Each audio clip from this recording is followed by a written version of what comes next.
भारत के गैर कानूनी जेर कब्जा जम्मू और कश्मीर में मोदी की जेर क़यादत RSS की फस्ताई हुकूमत अपना हिंदुत्व एजेंडा नाफिज करने के लिए मकबूजा खत्ते में जो साम्राज्य इक़दाम कर रही है, इनमें से एक हथकंडा कश्मीरी मुसलमानों को सरकारी मुलाजमतों से निकाल कर उनकी जगह भारतीय हिंदुओं को भर्ती करना है। इस मुस्लिम कुश पॉलिसी का आगाज महकमा तालीम से किया गया है और पहले मरहले में 150 के करीब कश्मीरी असातिज़ा को तहरीक आज़ादी का हिमायती करार देकर नौकरियों से बरतरफ करने की मनसूबाबंदी की गई है। इन मुलाजमीन को गुज़श्ता 2.5 साल से मुश्तबा लिस्ट में रखकर तनख्वाहों से महरूम रखा गया है। तनख्वाहों से महरूम इन असातिज़ा के खानदान इंतहाई कर्बनाक जिंदगी गुजार रहे हैं और इनके घरों में फाकों ने डेरे डाल लिए हैं। हद तो ये है कि गुज़श्ता दिनों एक उस्ताद बशीर अहमद के बेटे शुएब बशीर ने गुर्बत से आजिज़ आकर खुदकुशी कर ली। खुदसोजी से कबल शुएब बशीर ने अपनी खुदकुशी की वजह बयान करते हुए कहा कि उसके वालिद को गुज़श्ता 2.5 साल से तनख्वाह नहीं मिली और इसके अहले खाना जिन दर्दनाक हालात से गुजर रहे हैं वो उसके लिए नाकाबिले बर्दाश्त हैं। मैंने सुसाइड करनुक अकै मकसद कि अस्के आज 2 वरी फादरस तनख्वाह बंद और सन लाइफ यीज बदतर बने कि कत बहुस जू जान तिमन खतर कुर्बान करान तिमन सारे टीचरन खतर यम वनकस 2 वरियों पे महरूम तनख्वाह नश वन बह जू दिवन अमी दप तिहद मसल गन हल न कि मेस फादर सद बल्कि तमाम यम बिचार प्राण चाहे कुन डिपार्टमेंट तम कर तिमन ये बेचारन हुंद मसला हल कर।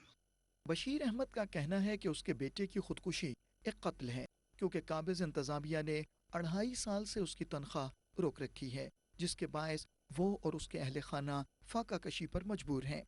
मेरे बेटे ने इसलिए सुसाइड किया क्योंकि हमें बहुत फाइनेंशियली हम बहुत वीक थे। एक टीचर होके भी हमारी सैलरी रुक गई थी। मार्च 2019 से बैंक से भी हमने लोन लिया था, लोगों से भी लोन लिए थे। ये कुल तकरीबन 6.5 लाख रुपए थे।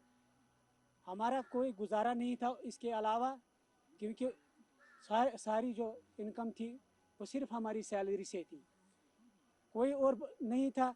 इसलिए हमें बहुत सारे दिनों में फाके भी लगे, बहुत सारे दिनों में परेशानी भी हो गई। हम किसको बताते? हमारे इस बच्चे ने यही सोचा, ये डिप्रेशन का शिकार हो गया। MA BEd का बच्चा इस तरह हार्ड स्टेप नहीं उठाता, मगर उसने सोचा कि मेरा जो बाप है, अगर ये एक टीचर है, इसकी सैलरी रुक गई है, मगर इसके साथ भी तकरीबन 150 टीचर ऐसे हैं जिनकी यही हालत है। कश्मीरी असातिज़ा को सरकारी मुलाजमतों से निकालने के भारतीय मंसूबों, 2.5 साल से तनख्वाहों की बंदिश और शुएब बशीर की मौत के खिलाफ कश्मीरी असातिज़ा की तंजीम जम्मू और कश्मीर टीचर्स फोरम सरापा एहतजाज है। उनका कहना है कि मोदी सरकार एक साजिश के तहत कश्मीरी असातिज़ा को सरकारी मुलाजमतों से निकालना चाहती है। बच्चे ने अपने वीडियो में जो कहा कि मेरे बाप जो एक उस्ताद हैं बशीर अहमद, बलगाम से उनका ताल्लुक है, पिछले 2.5 साल से उनकी तनख्वाह नहीं मिल रही है, वो एक उस्ताद हैं। अब आप खुद अंदाजा लगाइए कि एक मुलाजिम जो ड्यूटी पर है उसको तनख्वाह से महरूम रखा गया।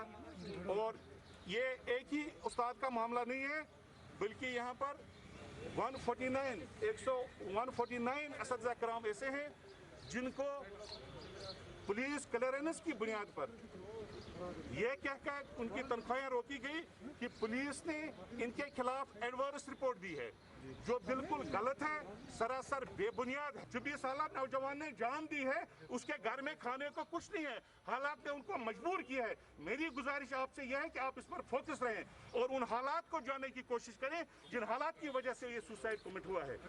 मुलाजमीन खुसूसन कश्मीरी असातिज़ा की सरकारी नौकरियों से बरतरफी एक मनसूबाबंद साजिश का हिस्सा है, लेकिन कश्मीरी अवाम ने ये अज़्म कर रखा है कि वह तमाम भारतीय मंसूबों और मकरूह अज़ाइम को खाक में मिला देंगे।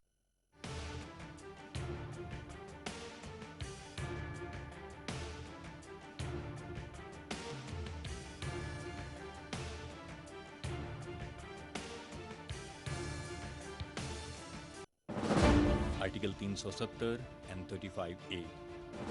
मसला कश्मीर पर अक़वाम मुत्तहिदा की करारदादों के पस मंज़र में आर्टिकल 370 और 35A को भारतीय आइन का हिस्सा बनाया गया, जिसका बुनियादी मकसद आइनी तौर पर कश्मीर को ख़ुसूसी हैसियत देना था। आर्टिकल 370 के तहत कश्मीरियों को कानून साजी के हक़ को तस्लीम करते हुए इस अमर को यकीनी बनाया गया कि हिंदुस्तान के किसी भी कानून का इतलाक़ कश्मीर में नहीं होगा, जबकि आर्टिकल 35A सरज़मीन कश्मीर पर सिर्फ कश्मीरियों के हक़ को तस्लीम करता है। इसके तहत कोई भी भारतीय शहरी जायदाद खरीद कर कश्मीर का मुस्तकिल रिहायशी नहीं बन सकता। भारतीय पार्लियामेंट से इन आर्टिकल्स की मनसूखी इंतहा पसंद हिंदू अक्सरियत पर मबनी खोखली जमहूरियत की बदतरीन मिसाल है। इसका वाहिद मकसद 73 साल से जारी तहरीक आज़ादी कश्मीर को कुचलने के मज़मूम इरादों के सिवा कुछ नहीं।